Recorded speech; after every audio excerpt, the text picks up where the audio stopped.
Pascal Vincent's first year as Columbus Blue Jackets head coach had some ups, some downs, more downs than ups, if I'm being honest. But let's talk about that on today's Locked On Blue Jackets.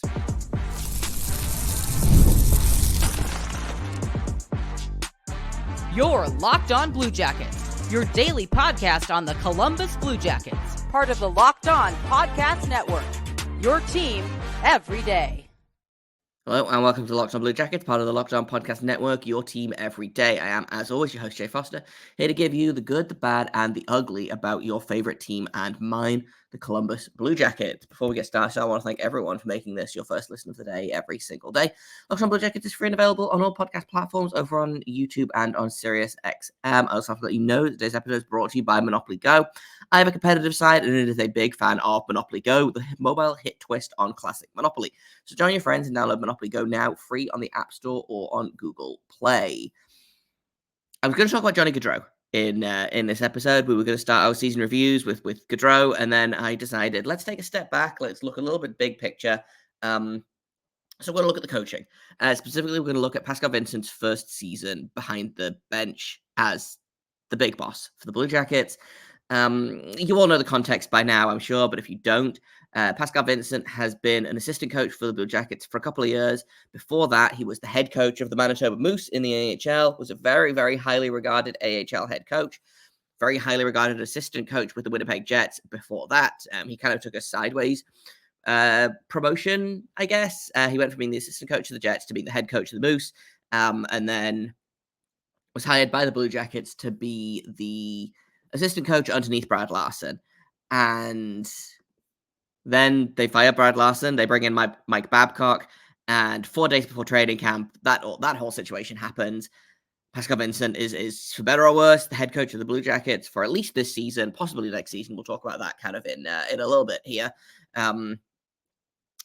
So, he was already kind of coming into this fighting a losing battle. You know, head coaches, I think, spend a lot of the offseason preparing. They spend a lot of the offseason kind of pulling things together and figuring out what their roster might look like and what their players are going to be like and who their assistants are going to be. You know, Vincent didn't get to coach, didn't get to hire his assistants, didn't really get much prep for anything.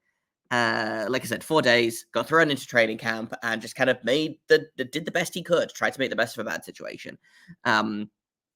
I think he kind of succeeded in some areas, but I think he kind of failed in several other areas. So let's start off with talking about the good in Pascal Vincent's season, which is that it wasn't a high bar to clear, but the Blue Jackets were better this season than they were last season. At 5-on-5 specifically, but also just kind of in a bunch of other areas. So the 5-on-5 offense went from minus 11%, so 11% below league average, to 6% below league average. That's an improvement.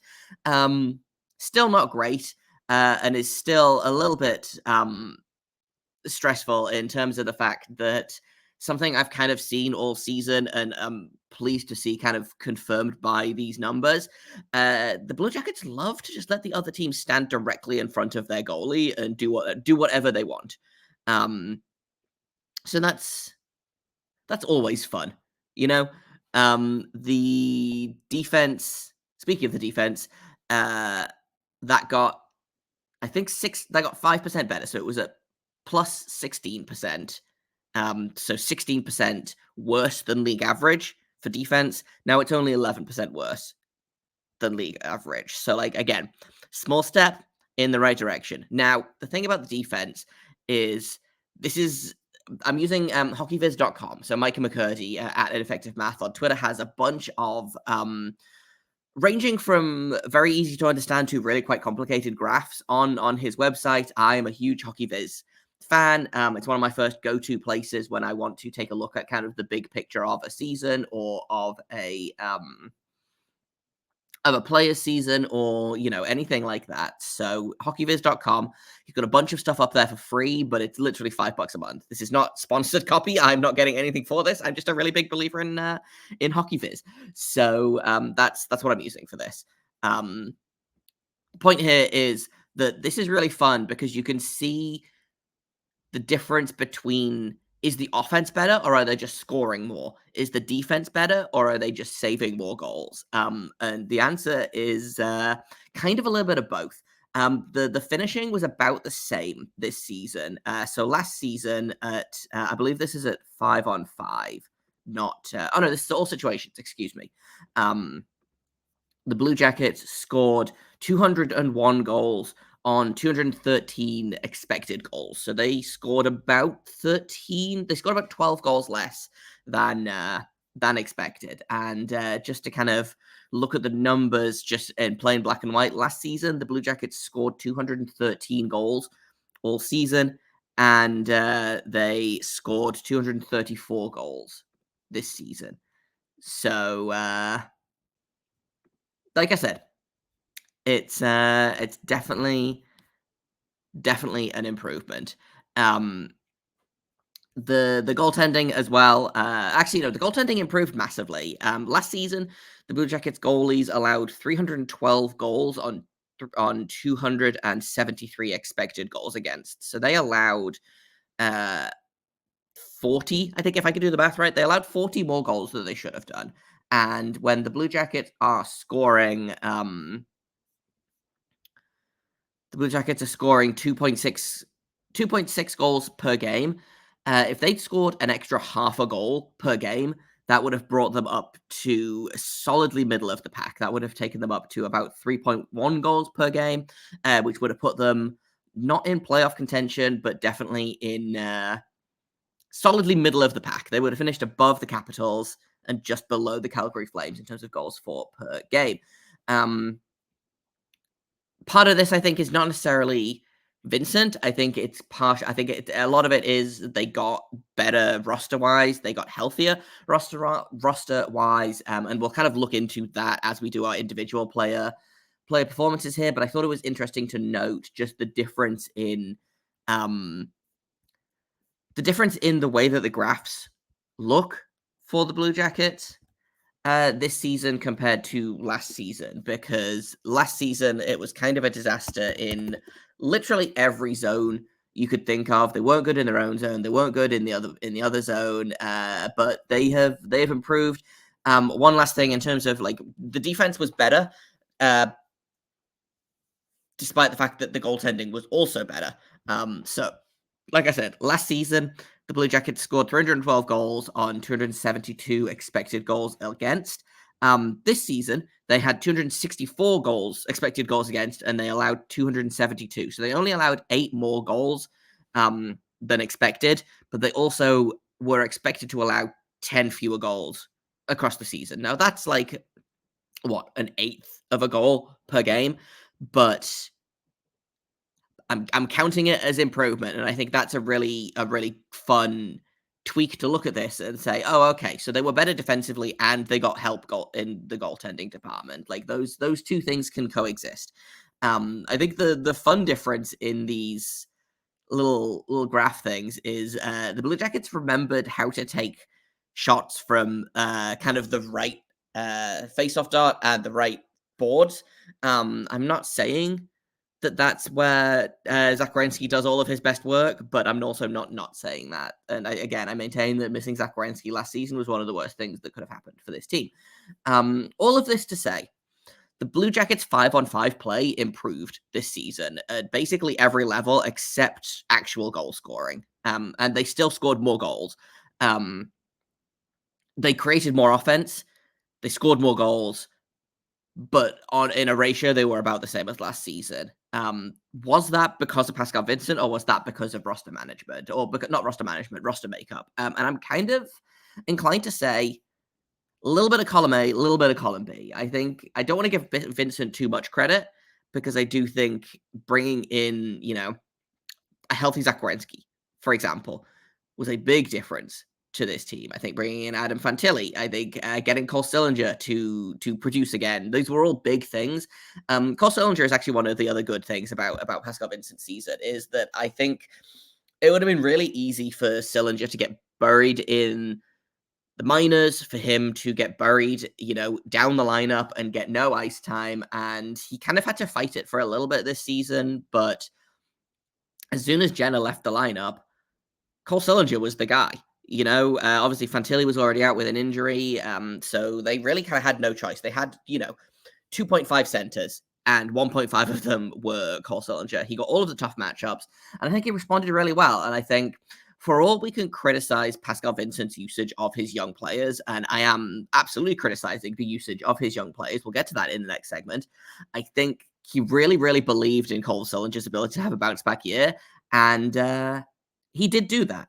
And I think, again, it's tough to know how much of that is coaching and how much of that is the player himself. But in the interest of giving Pascal Vincent a little bit benefit of the doubt, I am going to put some of that on him, because it would have been really easy, like I said, for him to just kind of decide that Cole Sillinger is what he is based on last season, send him to the minors, bury him in the lineup, put him on the fourth line, whatever. No, the last kind of month or so of the season, especially, he was getting those tough matchups and he was responding to those matchups.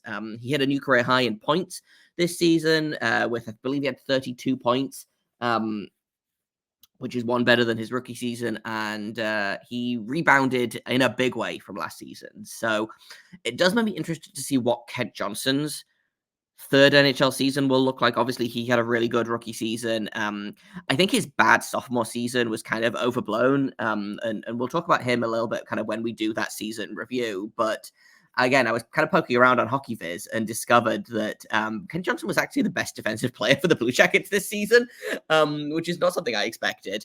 But hey, man, what if we played him more and played Jack Roslovic less? Just wondering. Not to mean to Jack Roslovic. He is not supposed to be catching strays in this episode, but that's kind of all of the good of Pascal Vincent's season, though. And so we must, unfortunately, look to the bad of Pascal Vincent's season. And we're going to do that in just a second here at Locked On Blue Jackets. First, I'm going to tell you about Monopoly Go, because we've all been there, either as a player or a fan. It's halftime, the scoreboard is not looking good, you're feeling low, you're not sure you can pull out a win. That's when you dig deep, lift your head up, and say to yourself, it's time to get back in the game, it's time to pull off some bank heist, and it's time to take as much of my friends' money as I possibly can. That's right, the smash hit mobile game, Monopoly Go, lets you compete with your friends to get the most riches and the biggest empire. It's the Monopoly you love, but on your phone anytime, with tons of new twists, including leaderboards to compare your progress to your buddies. There's so much to do. You've got a ton of different dynamic Monopoly boards, so the design changes basically every couple of days. It's really fun. You can make your friends bankrupt by smashing their landmarks with a wrecking ball. You can charge other players rent for your iconic properties, and you can even work with your friends to crack up community chests and partner up in tournaments to get extra rewards and climb up that leaderboard. Get back out there, put on your game face, download Monopoly Go, free on the App Store or Google Play. I will be doing that as soon as I finish recording this episode, because I love to play one of my little phone games as I am doing the rest of my job.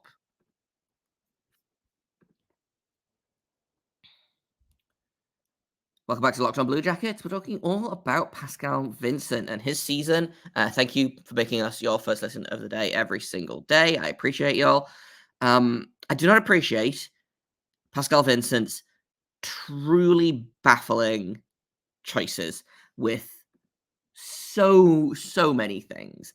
First of all, let's talk about ice time, because there was just so much happening.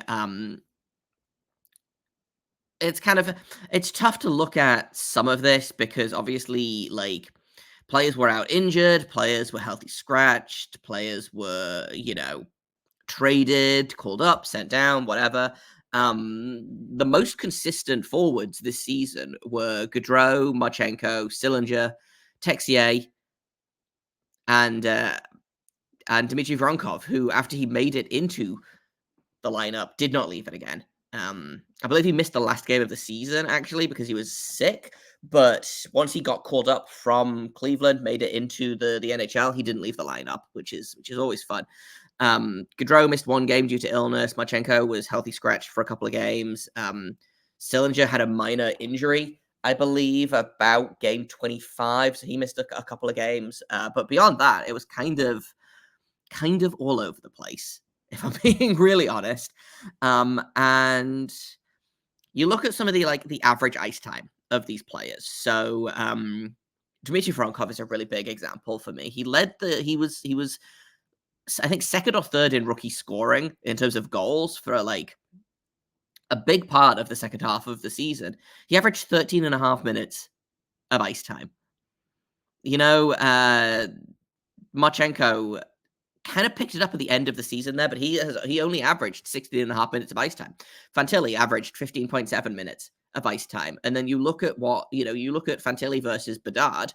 Obviously, it's tough to compare them to because they are different players. Bedard was playing on a team that was Nick Foligno and some guys for most of the season. He was playing, 20, 21, 22 minutes a night. That's the kind of ice time that Fantilli should have been getting, but he wasn't. Fantilli spent a bunch of time on the wing. That was actually my biggest critique of Vincent this season, was this weird insistence that you finally, for the first time in a long, long, long time, have a legitimate top six, potentially elite 1C in Adam Fantilli, and you play him on the wing so you can see what Patrick Laine looks like at center. And Patrick Laine was a perfectly cromulent, acceptable center. He's not as good at center as he is on the wing. And that's where I stand on that. That's also how I feel about Jenner. Jenner is a much better winger than he is a center, but because he wins faceoffs and because he plays that kind of style that NHL coaches just seem to love, he keeps getting those reps, and he's been the 1C for basically all of the season. Despite the fact that, again, it was different this time, but he consistently has missed the ends of seasons due to the same injury over and over. They play him into the ground, and then I believe he has a degenerative back condition. He misses a bunch of time this season. He broke his hand, I think, in the middle of the season. I believe that's what the injury was. Came back, immediately jumped back in on that top line, started playing 22 to 24 minutes a night. And then he plays too much. And I feel like, do you have so little faith in, your younger players, in your second and third line, that you can't play Boone Jenner 18 minutes a night and play the other two guys 16 minutes a night instead of giving Boone Jenner 24 minutes a night and the other guys 12 minutes each, My other concern was that beyond, the pairing up of Jenner and Gaudreau, I don't know anyone else that played more than a handful of games together. Sillinger and Texier played, I think, probably 10 to 20 games together on the same line. But, there was large parts of the season where this was just a rotating door, and the Russian line was together for a little while, kind of got eaten alive in terms of defense, but it just feels like if you're going to rotate the lines this much, then at some point you have to stumble on a line that works, and it felt like he just kept on rotating them, and that was the most. That and the Fantilli on the wing thing were probably the two most frustrating things. And it was the same with the defense as well. You're playing Ivan Provorov a million minutes a night. I can't find there it is. Provorov and Gabranson, and I'm gonna be. It's not Gabranson's fault. I think Gabranson was much better this season. But again, you look at the defense, and I remember, it was Zach Greinke's rookie season. He played basically every single minute that he had with Seth Jones. That was your top defense pairing for this team. I'm just pulling up that line chart now. There was some moving around. There was some kind of up and down, but not a ton, and not enough to be worried about. But this season, again, it felt like every single game there was a different defense pairing matching up, and then they would change in the middle of the game, and they would play again. Ivan Provorov would play 7 million minutes a night, and instead of literally anyone else. Gabranson played too much. He played less than last season, which was nice, but I still think he played a little bit too much, especially considering how good that third pairing was of him and Jake Bean. I don't know why you would that was the most consistent defense pairing all season. beyond like maybe Werenski and Boquist, but I'm willing to concede the point to Bean and Gabranson simply because they played together more. Boquist couldn't stay in the lineup this season, which is a whole other thing that we'll talk about when we talk about him. But going to the defense pairing matchup, I'm looking at the lineup, and it looks like there was literally 1, 2, 3, 4, 5, 6, 7 games out of 82 where Werenski and Jones were not on the same line. That's it. Like that's all of the movement that got made on the defense. And then you look at this year, and it's just a nightmare. Like, I can't even begin to work out who played the most games together, because it's impossible. Like, maybe Gabranson and Bean, they played a decent amount of time together, but like Provorov, Werenski, and Severson, those three guys kind of rotated around with each other. So like there's a lot of red and green and black on this chart, which is not helpful to anyone listening to this, but is kind of what's so Provorov is red, Werenski is green, and Severson is black, and there's a good mix of like red and green, and then green and black, and then red and black mixed together, and then Gabranson and Bean spent a bunch of time together. Beyond that, like there was no real top defense pairing. There just wasn't. Like, Werenski spent most of the season on the top pairing, again, with kind of most of a rotating cast. And it just felt like they couldn't ever find consistency. And I feel like that's a coaching problem. If you can't figure out a way to get your lines working, that's it. That's a you problem, you know. And you can talk about roster management and how he didn't have a great roster to work with, but he had a perfectly fine roster to work with. This roster was better on paper than what actually got delivered. And I do think a big part of that is the fact that as soon as something stopped working for 12 seconds, it got thrown away. Unless, you know, and the other thing as well is, and, you know, this is probably more of an ugly than a bad. Pascal Vincent preached all season about how everyone has the same standards. And so, you know, he benched Johnny Gaudreau for a period. Johnny Gaudreau had played like under 15 minutes a game for several games this season. Kirill Marchenko got benched. Damon Severson got benched for, I think, either a period or most of a game. Like, but there were some players that consistently made the same mistakes over and over and then didn't get quote unquote punished for it. So like, if you're going to preach that everyone has the same standards, then you have to stick to that, because if you pick and choose when you're going to enforce those standards, it means nothing. You know, all that does is it makes some players terrified of making mistakes, and then they don't do anything. And then it means that other players can just kind of waltz around, not doing their jobs in their own zone. And I bet you can guess what I'm talking about here. I want to talk a little bit more about Pascal Vincent's season and whether he should get to stay next year in just a second here on Locked On Blue Jackets. First, I've got to tell you about Indeed, because when you're drafting your fantasy team, do you ever wish you could do the same thing for your business team and just handpick the best stars out there? If you're building your talent roster for your job, you need Indeed. The hiring platform where you can attract, interview, and hire all in one place. You don't need to spend hours on multiple job sites looking for candidates with the right skills. You can do it all with Indeed. They've got a ton of powerful hiring tools. They've got Indeed Instant Match. They've got assessments. They've got virtual interviews, and you don't need to wait around. Indeed US data shows over 80% of Indeed employers find quality candidates whose resume on Indeed matches their job description the moment they sponsor a job. Indeed is the only site I use when I am unlucky enough to be job hunting, which, knock on wood, hasn't happened in a little while. So I can only imagine it is the best place to go when you are looking for employees as when you are looking for employment. They know when you're growing your own business, you have to make every dollar count. With Indeed, you're only going to pay for quality applications that match your must-have job requirements. Visit Indeed.com/locked-on to start hiring now. Indeed.com/locked-on. Terms and conditions apply. Cost per application pricing isn't available for everyone. Need to hire? You need Indeed.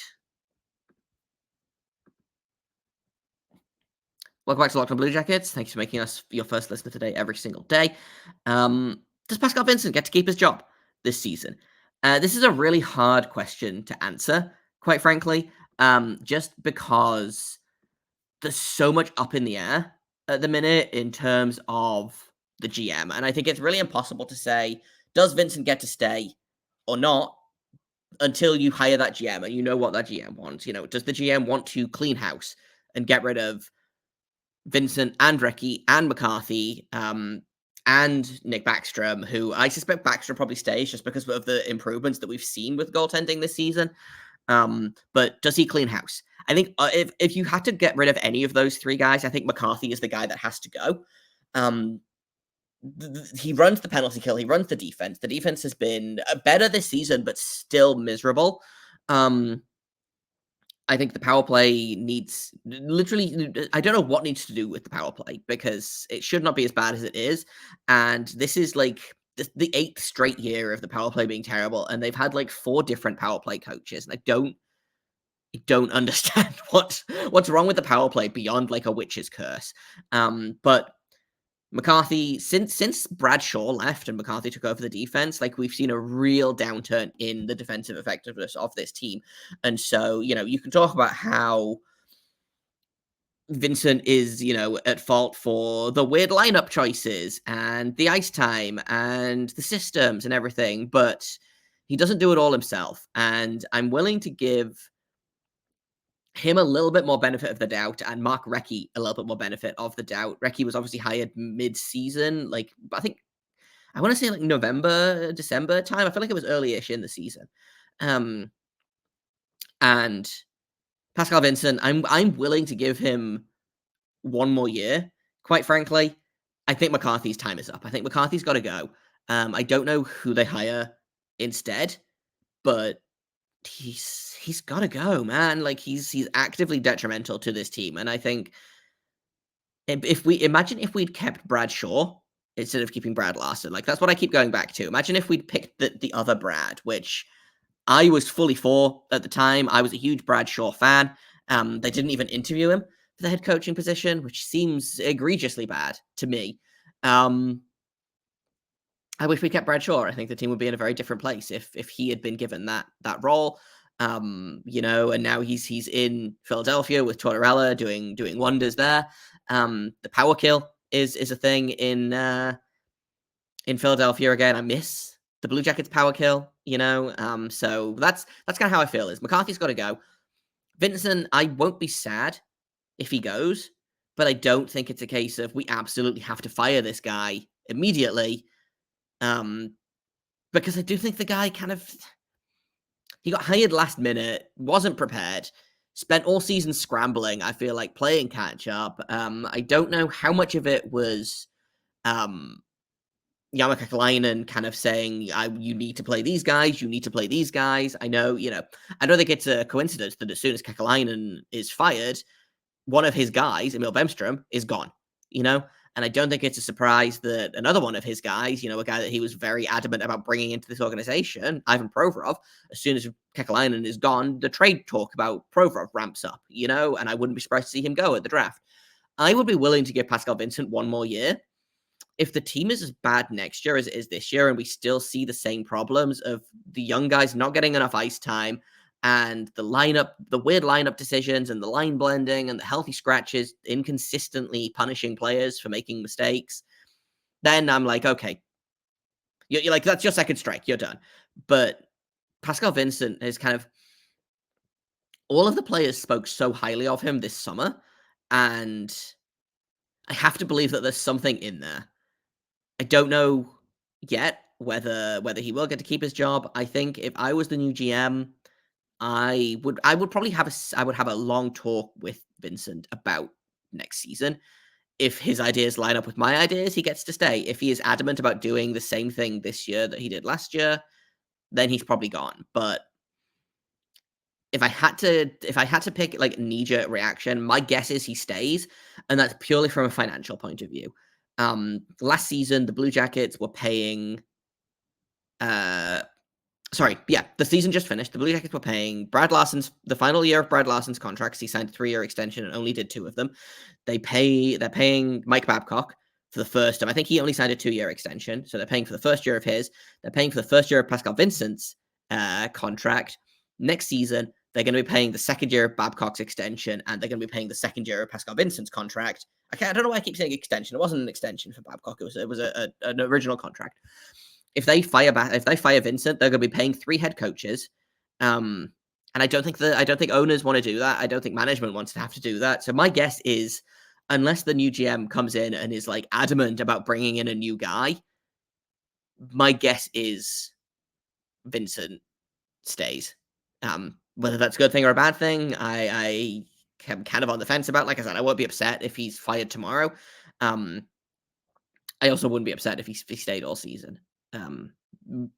With this clip is going to come back to haunt me in like 6 months when Vincent is still a head coach and this team is still garbage. But like, I'm choosing to have just the tiniest amount of faith. Like, I'm giving him I'm giving him enough rope to hang himself with, it's kind of, that's not how that metaphor really works, but I'm giving him the benefit of the doubt. I think you get one more season, and if it's as bad next season as it is this season, then that's all your leeway done, and you're out of here, pal. So that's kind of that for Pascal Vincent. In terms of his grade, I am going to give him a D. I think there was just I'm going to give him a C-. I think there was promising signs. I think he says 95% of the time he says all of the right things. Sometimes he says stupid things, like talks about the code and playing the right way and warriors and guys have to earn the blah, blah, blah, blah, blah. We're men here. So he does kind of fall into that trap occasionally.